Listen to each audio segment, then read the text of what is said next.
sejahtera. Mugi rahayu sagung dumadi. Oke, baik sahabat Joy dan sahabat Kusumo Waringin, masih bersama Kang Rio dan masih bersama juga sama Kang Dodi. Kali ini temanya tentang bambu bertuah ya Mas, tentang bambu bertuah. Dan nanti akan mencoba kami jelaskan apa saja yang termasuk bambu bertuah itu. Dan kami sekali lagi tidak memaksa pemirsa untuk selalu mempercayai apa yang kami tampilkan, tapi pesan saya selalu bijaklah dalam menilai sebuah konten. Seperti itu ya Kang ya. Oke, untuk bambu bertuah sendiri memang jenisnya banyak ya. Yang saya tahu memang banyak banget. Jadi nanti ada namanya bambu petuk, atau istilahnya di Jawa itu lebih terkenal dengan ya pring petuk ya.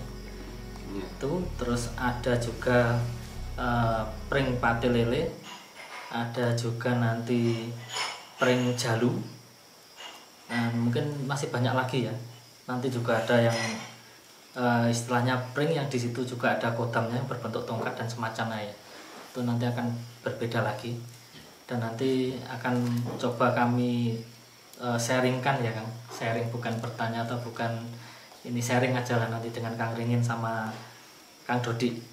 Nah kebetulan ini malam ini kami ngonten di rumahnya Kang Dodi, yang dimana dia mempunyai salah satu contoh dari bambu unik atau bambu gaib ini ya. Tapi bukan pring petuk, barangnya juga sudah di hadapan kita, nanti akan dijelaskan oleh Kang Dodi seperti apa dulu dapatnya, dan kira-kira Mas Dodinya, Kang Dodinya nih paham apa enggak, wah gimana, nanti kita ngobrol bareng, santai aja ya nanti sini. Baik, untuk Kang Ringin mungkin ada penjelasan lagi soal bambu gaib ini. Jujur Kang ya, kalau untuk mengenai jenis-jenis bambunya sendiri saya juga kurang paham, tapi untuk energi yang di bawahnya itu memang setiap bambu itu ada yang di bawah sendiri. Misalkan seperti pring petuk itu ada yang memang untuk kekebalan, ada untuk yang pelarisan, tergantung gimana yang ada di dalamnya itu tadi dan jawabnya. Jadi kayak semacam tergantung kodamnya ya, gitu ya. Jadi sudah tergantung kodam yang ada di dalamnya itu tadi. Tapi kita ke sini dulu aja, gimana tadi Kang Dodi menemukannya atau proses menemukan ini, dan nanti kita baru ke ya ada yang di. Baik sahabat Joy dan sahabat Kusumo Waringin, kita langsung aja ke Kang Dodi. Nah bambunya ini ya, ini bambu yang dimiliki Kang Dodi, dan ini namanya pring jalu ya Kang. Ya, bener ya, pring jalu. Nah pring jalu ini saya beri penjelasan sedikit. Namanya pring jalu ini dia, kalau bambu ini pada umumnya biasanya cabangnya ini tumbuhnya di rosnya ini. Nah ada di rosnya ini. Nah tapi ini beda ya. Jadi nanti kalau di shoot agak dekat gitu, ini di ros ini sama sekali tidak ada cabang. Nah, mungkin nanti Mas kameraman bisa zoom, ini tidak ada cabangnya ya. Nah, cabangnya keluarnya di tengah ini. Nah ini namanya pring jalu. Dan ini juga ada cirinya ya, nanti kalau yang palsu dan enggak itu ada cirinya. Jadi kalau yang palsu itu nanti di sini pasti ada bekas sayatan, karena kalau umumnya pring ini pasti ada bekas soco atau bakal ini ya, bakal cabang pasti ada. Nah ini kalau dilihat, mungkin Mas Kang Rio juga bisa lihat sama ini, tidak ada bekasnya sama sekali kan ya.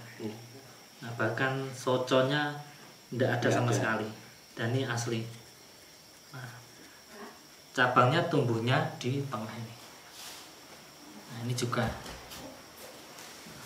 Sekarang kita ini ya, kita langsung ke Kang Dodinya untuk penjelasan. Ini gimana Kang? Dulu dapatnya dari mana, dan sebenarnya ini dari siapa? Dulu itu waktu main ke rumah teman kan. Terus dikasih ini sama teman saya.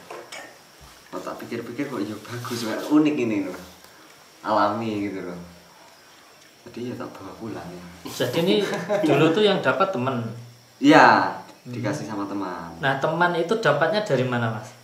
Dari mana Kang dapatnya dulu? Kalau itu saya juga nggak tahu. Paham. Dan dia juga nggak tahu ini bambu apa itu nggak. Iya, cuman dia ngasih ini loh tak kayak kenang-kenangan. Nah, itu seperti itu. Bisa disebutkan temennya siapa atau daerah mana gitu mungkin? Apa rahasia dirahasiakan? Tapi temannya masih ya? Masih. Tapi beliau juga pencinta bambu. Banyak Juga sekali punya juga bambu kayak ini? banyak. Waktu Itu waktu saya ke sana itu dulu banyak koleksinya. termasuk bambu petok mungkin? Nggak tahu ya. Atau belum Ya, tahu? saya soalnya belum begitu mengenal dengan bambu. Oh gitu ya. Baiklah, ini penjelasan dari Kang Dodi hanya singkat ya. Ternyata ini dulu dikasih temennya. Dan kemungkinan besar temennya pun juga tidak begitu paham kan ya. Iya. Karena kalau paham, saya yakin nggak mungkin nanti kayak ini. Jadi ceritanya gini, saya ada cerita unik nih dengan bambu ini. Jadi waktu itu saya ke rumahnya Kang Dodi. Kebetulan waktu itu saya puasa ya, pas hari Kamis ya Kang. Ya, Pas hari Kamis, ya di tempat ini dulu ada mejanya Kang Kring. Jadi dulu di sini ada mejanya gitu Kang, ada mejanya. Terus saya pertama kali main ya kalau tidak salah ya.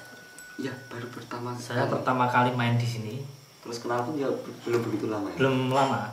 Kita kenal pertama itu waktu kita laku Tomo ya. Iya. Laku Tomo, kita kenal sama Kang Dodi. Terus selang berapa bulan saya main ke sini sama Gus Vero ya. Sama Kang Vero. Saya masuk duduk di sini kursi ini.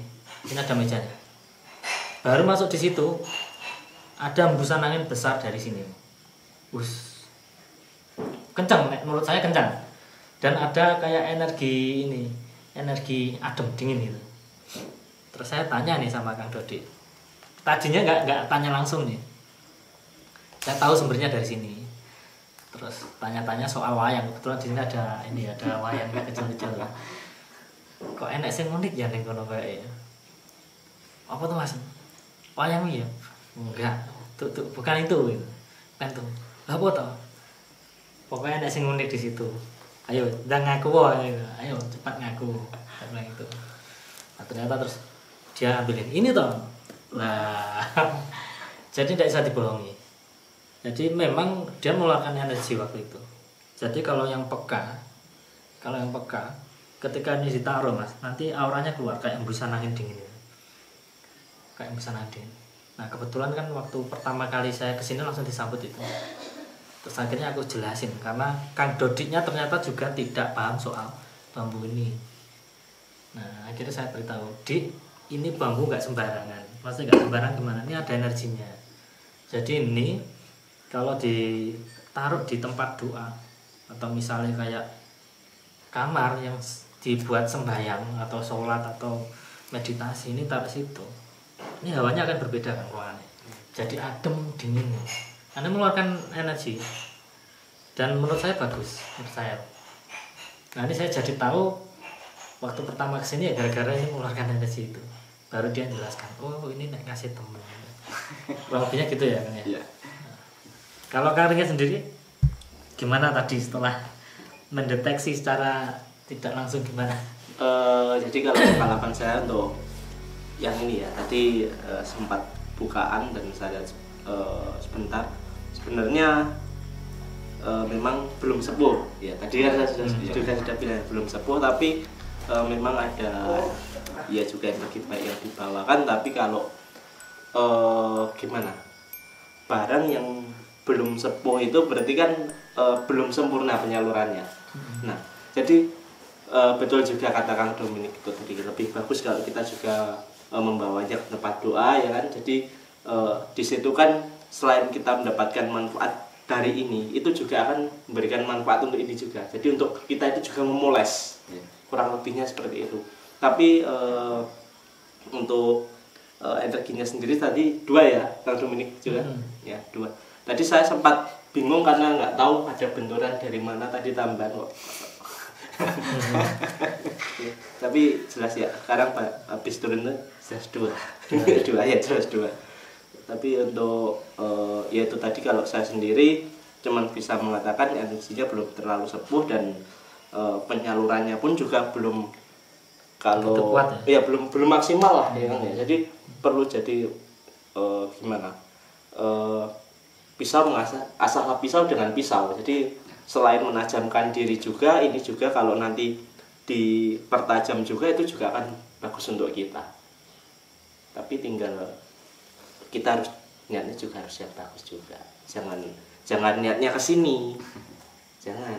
Tapi niatnya untuk dibawa ke jalur yang bagus. Kalau kita niatnya ke sini, Beda lagi ya nanti. beda lagi nanti.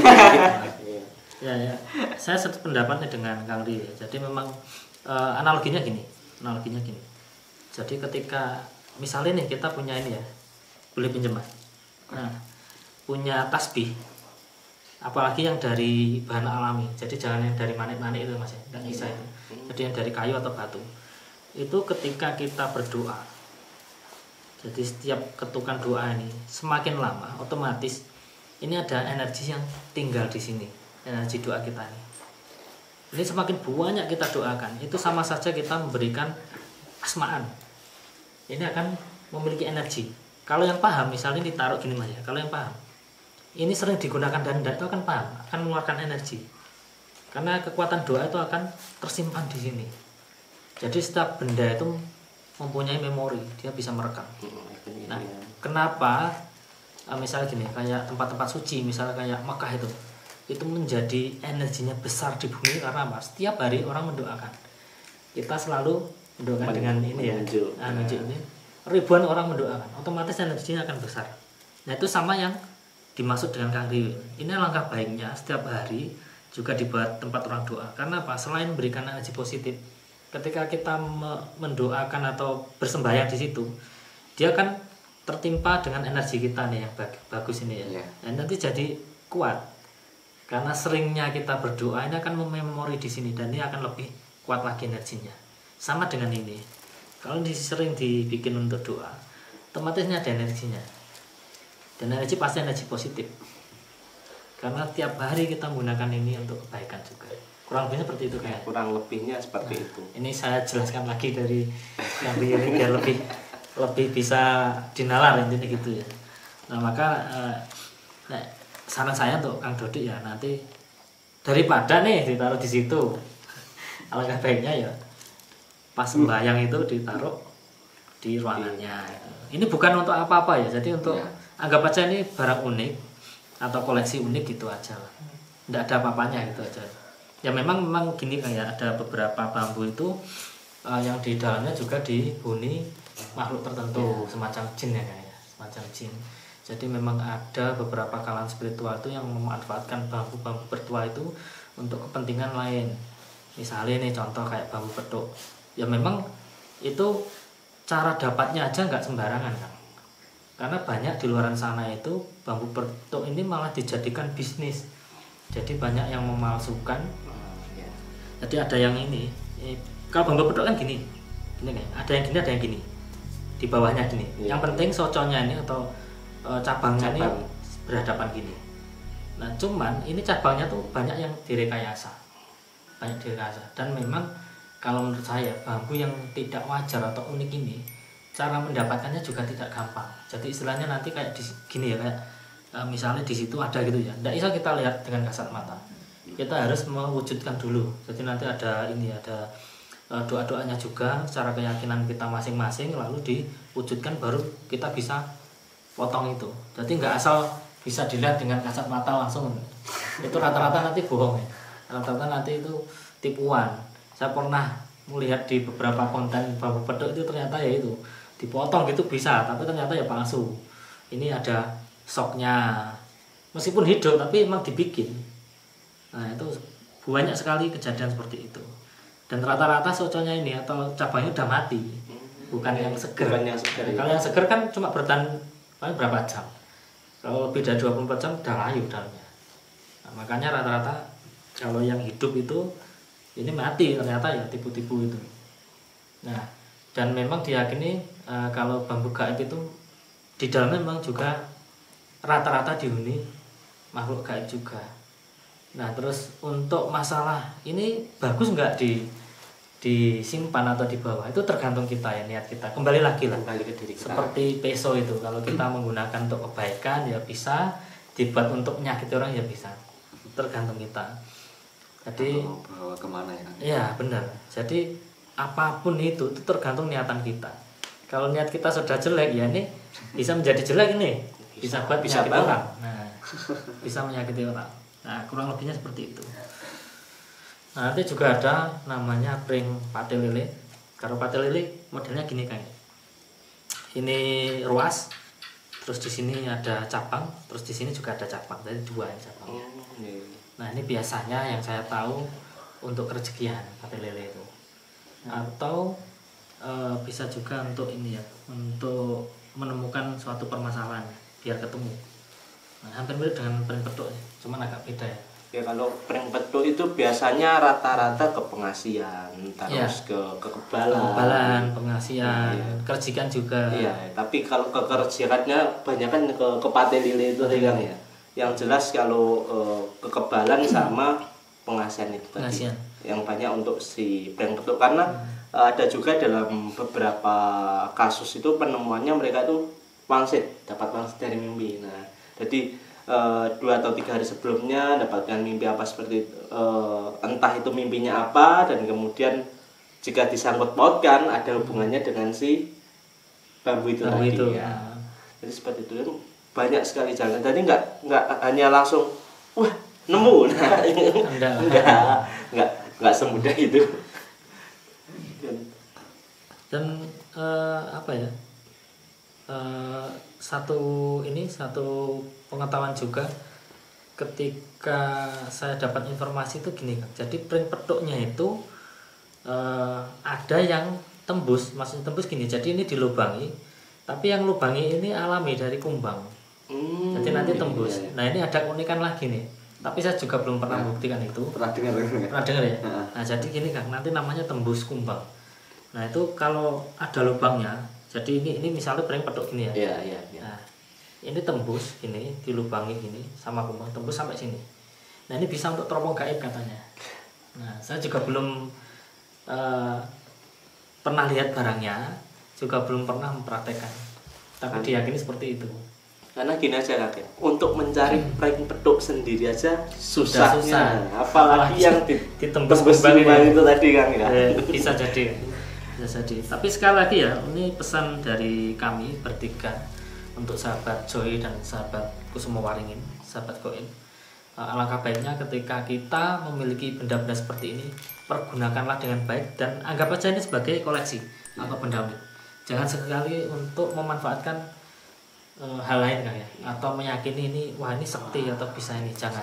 Bahkan untuk kekebalan jangan. Menurut saya gini ya, kita ilmu hikmah aja lah, ilmu hikmah atau ilmune asli, ilmune wong Jawa. Jadi gini, wong kuwi nek normali wong dijiwet ya loro, dilarani ya loro, disigar ya metu gede, itu normalnya orang, normalnya manusia.